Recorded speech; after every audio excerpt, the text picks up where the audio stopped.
Thank you. And now the representative from California, Mr. Obernolte. Well, thank you very much, Mr. Chairman, and thanks for convening this hearing on what's a critically important topic, I think, for everyone here on the dais.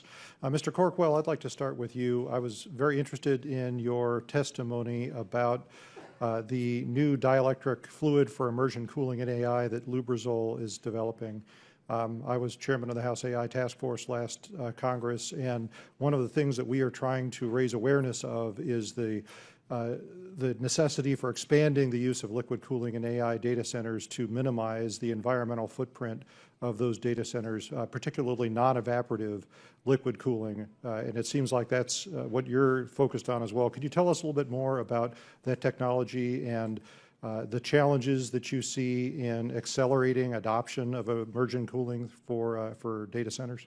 Yeah, thank you very much, and we are very interested in that and supportive of your efforts there. And if anyone has a doubt as to the difference between air cooling, which is what we use today in data centers, and liquid cooling, the difference is walking outside on a 30-degree day or jumping in a pool of 30-degree water. Liquid cooling is just enormously much more effective at heat transfer. And when we look at data centers, one of the critical issues is the electricity they use.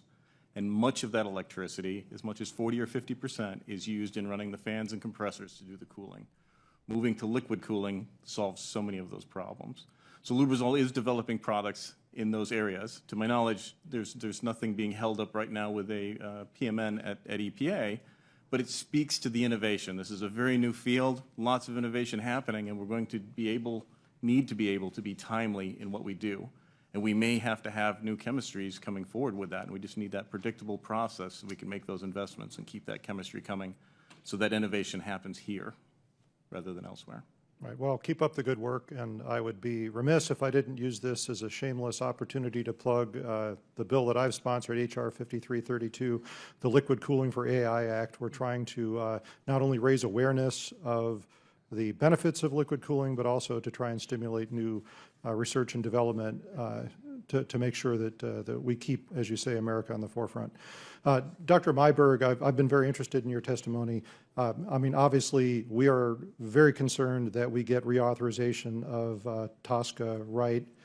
And I think we can all agree that we want to get the EPA's scientific research and development processes right. And that means striking this critically important balance between, on the one hand, providing the environmental protection that TSCA was intended to, but on the other hand, minimizing the bureaucratic delay for the approval of chemicals that are actually safer and that might, if those delays happen here, push that innovation overseas. Can you talk about how we balance these priorities and what we need to do to get that reauthorization right? Congressman, thank you very much for that question. And I can talk about it in general terms. I can't talk about it about specific chemicals or circumstances. That's what I'm looking for, right? But in general, there are a couple of things. One is, I agree with the comment that was made earlier, is that make sure people are talking to each other. That's always important, because one of the reasons that causes delays, in my experience with EPA, is that the EPA reviewers ask for information that maybe should have come in when the application did, and then you find out midway through the review period that you need additional information to gauge exposure or other risks, and it is indeed a risk assessment, both hazard and exposure, and so those things are both important. And if you don't have the information that you need to sort of make a recommendation with confidence, you're sort of stuck, and that's partly what goes on with some of the delays on this. And so an analysis, a really good analysis of the sources of the delays would be useful, I think, in crafting an appropriate remedy, because it varies from case to case. Right. I'd like to throw it open to the rest of the panel with the minute I have left. Anyone else want to take a stab on what does it mean to get the EPA's scientific research and development process right? What does that mean?